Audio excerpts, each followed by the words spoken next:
दिवसभरातल्या आता मोठ्या टॉप 9 बातम्या। मराठवाड्यात 24 तासामध्ये 2 ते 3 शेतकरी जीवन संपवत असल्याचं धक्कादायक वास्तव समोर आलंय। गेल्या 60 दिवसांमध्ये तब्बल 161 शेतकरी आत्महत्या, 161 पैकी 30 शेतकरी कुटुंबीय मदतीसाठी पात्र आहेत।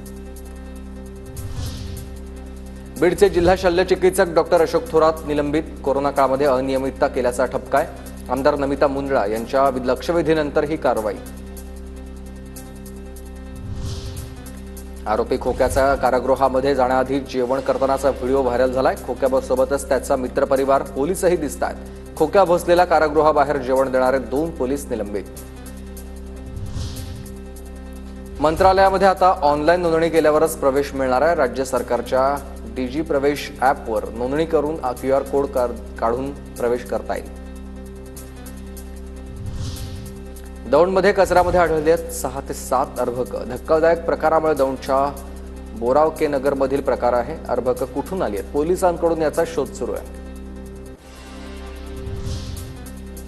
देशामधील 32 लाख गरीब मुसलमानांना पंतप्रधान नरेंद्र मोदी यांचं ईद निमित्त गिफ्ट। तांदूळ, डाळ, पीठ, साखर, तेल, शेवया, खजूर आणि सुकामेवा देणार आहे।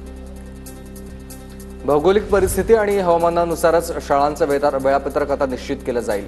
शालेय शिक्षण मंत्री दादा भुसेंची माहिती। सुट्ट्यांचं सध्याचं वेळापत्रक बदलणार नसल्याचं स्पष्ट केलं आहे।